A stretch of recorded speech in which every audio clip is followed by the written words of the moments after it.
Selamat pagi, siang, sore, petang, atau malam. Hai semuanya. Hai.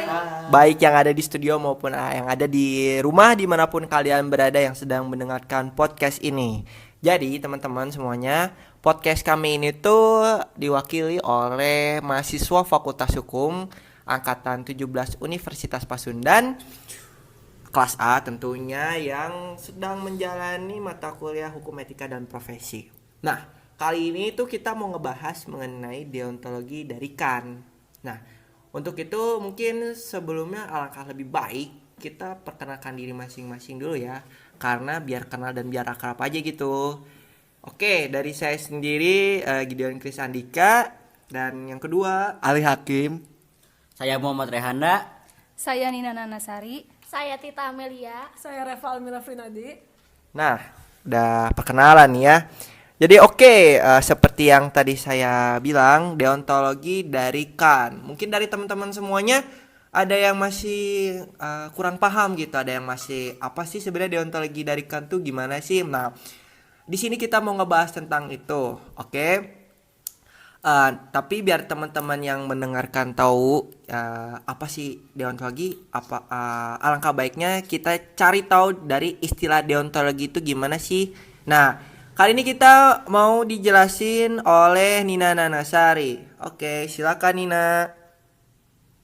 Iya, menurut saya istilah deontologi berasal dari kata Yunani atau deon, yang berarti kewajiban atau sesuatu yang diwajibkan. Tokoh dari teori deontologi adalah Immanuel Kant, 1724 sampai 1804. Dalam teori ini, yang menjadi dasar baik dan buruknya suatu perilaku itu adalah kewajiban. Suatu perbuatan itu baik, dan karena itu wajib melakukannya. Sementara perbuatan itu buruk, maka dilarang bagi kita. Teori ini menegaskan baik atau buruknya suatu perilaku itu tidak dinilai berdasarkan dampak yang ditimbulkannya, tetapi kewajibannya.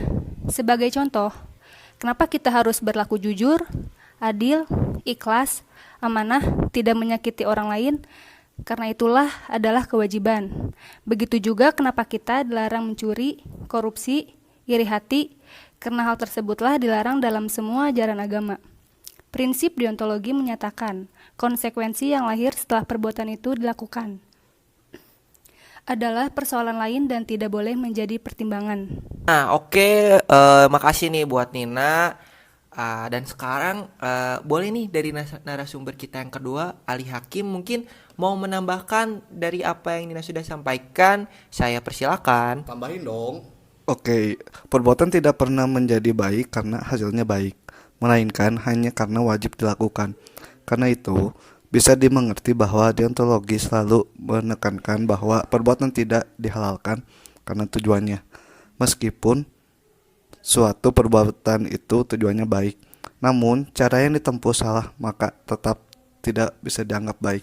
Contoh misalnya, ada mahasiswa yang bertujuan untuk memperoleh nilai IPK prestasi yang tinggi, tetapi ketika dia ujian melakukan segala cara agar dapat nilai yang baik, termasuk dengan cara menyontek. Maka perilaku semacam itu tetap tidak bisa dianggap baik. Jadi teori ini sangat bertolak belakang dengan teori teleologis. Secara substansial, aliran ini berpandangan bahwa perilaku bermoral itu mesti melibatkan kesadaran diri perilaku, yakni menekankan sifat perilaku manusia. Manusia dikatakan melakukan sesuatu itu tidaklah semata-mata karena tindakan tersebut dipikirkan baik atau buruk, bukan pula karena adanya sesuatu dampak perbuatan tersebut. Bukan pula perbuatan tersebut akan membawa dampak bagi sebanyak mungkin orang, tetapi kita melakukan perbuatan tersebut karena nilai perbuatan tersebut.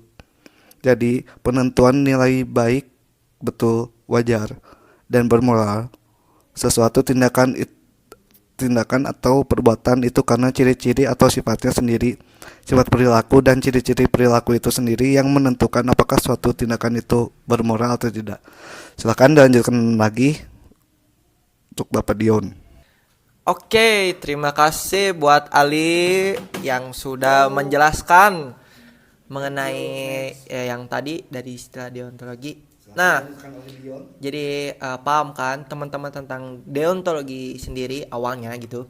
Jadi sekarang kita bahas bahwa deontologi itu ada beberapa bentuk gitu kan. Nah, sekarang untuk lebih lanjut kita taunya, kita pahamnya juga, boleh dari Recanda untuk memberikan penjelasannya. Oke. Makasih buat John nih. Udah ngizinin saya untuk menambahkan. Sama-sama. Jadi di deontologi ini ada beberapa bentuk. Nah, yang pertama itu ada deontologi tindakan seperti eksistensialisme atau sering disebutnya etika situasi, dan deontologi peraturan seperti prinsip kewajiban. Deontologi peraturan menyatakan bahwa pertimbangan moral diukur bergantung pada standar yang berlaku dan bukan karena kenikmatan atau kesenangan ataupun kesengsaraan. Tindakan yang sesuai dengan peraturan dianggap bermoral, sementara deontologi tindakan berpendapat bahwa bermoral atau tidaknya suatu perilaku itu bergantung pada cara kita melaksanakan tanggung jawab pada orang lain. Nah, adapun yang termasuk bagian dari deontologi tindakan adalah yang kita sebut tadi teori eksistensialisme atau lebih menunjukkan kepada eksistensi. Nah, pendekatan deontologis terhadap etika menganggap moralitas sebagai kewajiban atau aturan moral yang harus diikuti. Etika deontologis adalah tentang mengikuti norma universal yang menentukan apa yang harus dilakukan orang, bagaimana mereka harus berperilaku, dan apa yang benar atau salah. Dalam etika deontologis, masalah moral dianggap sebagai masalah rasional yang melibatkan penemuan aturan moral yang benar. Implikasi penting dari etika deontologis ini yang ditekankan oleh Immanuel Kant sendiri adalah bahwa manusia dianggap sederajat atau oleh karena itu tidak boleh dijadikan sarana untuk kepentingan orang lain. Orang harus selalu dianggap sebagai tujuan dalam dirinya sendiri. Ini menyeratkan rasa saling menghormati dan pelindungan martabat manusia. Nah, jadi kita paham sekarang bahwa ada deontologi tindakan seperti yang tadi teman kita sudah sampaikan, yaitu eksistensialisme atau etika situasi, dan deontologi peraturan. Oke, untuk selanjutnya, sekarang kita mau ngebahas yang lebih berat sedikit ya, yaitu deontologi secara universal menurut Kant. Oke, sekarang waktunya Tita Amelia untuk menjelaskan ke kita semua. Oke teman-teman, di sini aku akan memaparkan apa yang sudah aku baca mengenai deontologi universal dan deontologi menurut Kant. Jadi, deontologi adalah etika universal yang berkaitan dengan aturan universal. Di sini juga ada yang disebut dengan etika kebijakan. Maksud dari etika kebijakan adalah kontekstual yang berkaitan dengan tanggung jawab dalam kasus tertentu. Jadi, si tindakan itu tidak didasarkan pada alasan atau keinginan, tapi berusaha menemukan keseimbangan antara akal dan emosi. Nah, Kant menegaskan bahwa kita harus nih mencari sumber utama moralitas dalam cara bagaimana sih manusia berperilaku, bukan bagaimana cara manusia sebenarnya berperilaku. Prinsip dari moral bersifat universal dan esensial. Karenanya, mereka selalu memaksa perilaku yang sama kepada semua orang. Perilaku manusia bagaimanapun muncul dalam keadaan tertentu, bergantung pada kekhasan dan seringkali bertentangan dengan perintah moral. Oleh karena itu, pemeriksaan antropologis apapun tentang sifat manusia tidak akan memberikan kita penjelasan yang memadai tentang apa itu moralitas. Kant juga menyarankan agar kita harus mengeksplorasi peran akal dalam menatap standar dan prinsip moral. Moralitas menuntun kita berperilaku rasional. Fungsi dari akal dalam moralitas adalah untuk memandu perilaku kita. Karenanya, moralitas membimbing kemauan manusia untuk menjadikan niat baik. Oleh karena itu, niat baik adalah yang mengikuti urutan akal. Niat baik adalah satu-satunya hal yang tidak diragukan lagi atau pasti baik. Kebaikan karakteristik manusia lainnya tergantung pada kebaikan kehendak. Nah, jadi nilai moral dari niat baik tersebut terletak pada dirinya sendiri, tetapi tidak terletak pada hasil konsekuensinya. Segitu aja sih pemaparan dari aku, jadi lanjut ke teman-teman berikutnya. Ya, saya bakalan melanjutkan yang tadi Amel sampaikan. menurut saya, deontologi kan muncul dari klaim bahwa kita adalah makhluk rasional dan kita memperoleh kemampuan untuk merefleksikan dan merenungkan tentang hukum dan mengambil tindakan menurut akal. Oleh karena itu, suatu keharusan moral tidak bergantung pada keinginan atau preferensi khusus dan subjektif kita. Prinsip moral yang bergantung pada kecenderungan dan keinginan individu hanya bersyarat atau hipotesis yang membuatnya tidak tepat untuk bekerja sebagai keharusan moral.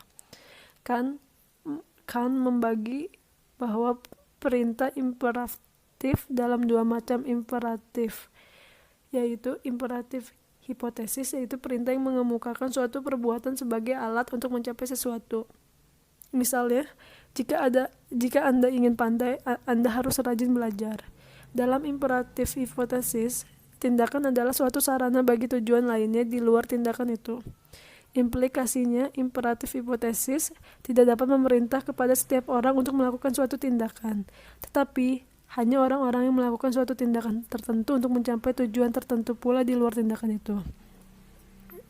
Yang selanjutnya ada imperatif kategoris, yaitu perintah yang tidak mengenal pertanyaan untuk apa. Perintah tidak ada hubungannya dengan suatu tujuan yang harus dicapai. Dalam imperatif kategoris, Kant mengatakan bahwa yang terkandung dalam setiap perbuatan adalah moral bisa dirumuskan secara singkat, seperti doulos atau engkau harus begitu saja.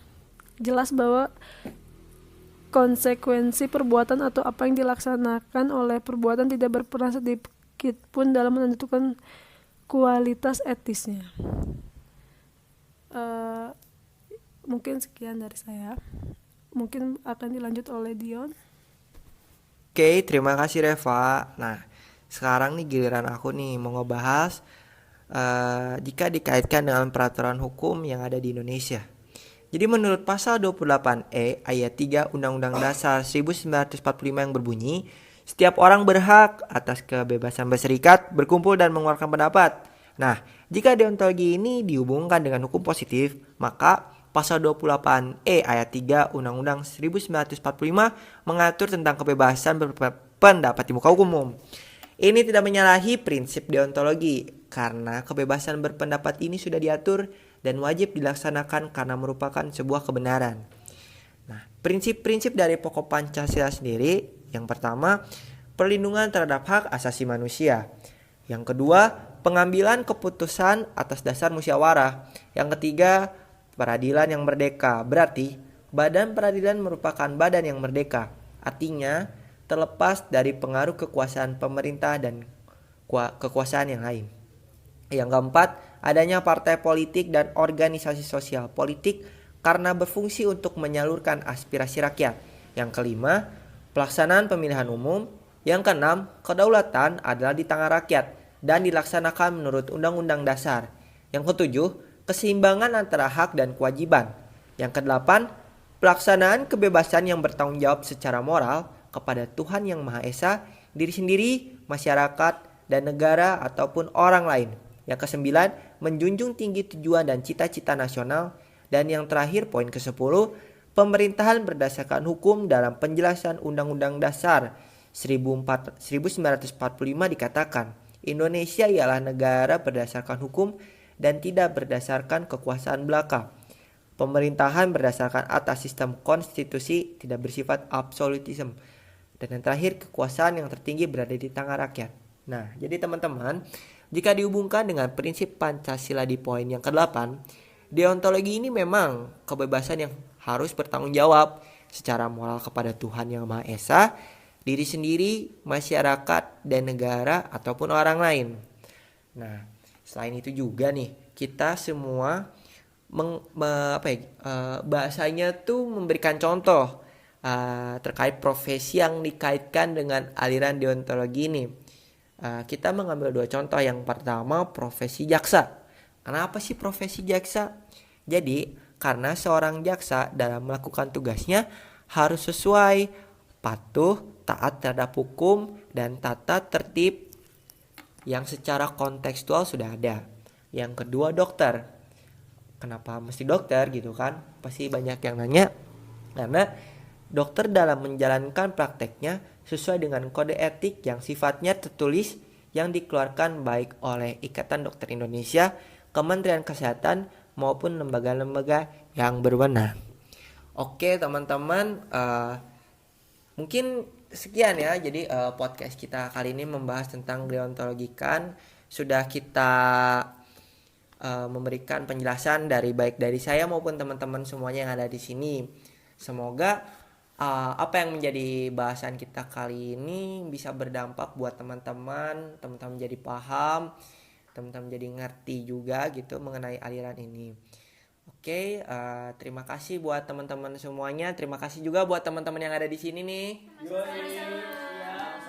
Yo, tetap sehat selalu buat kalian semua di masa-masa pandemi ini.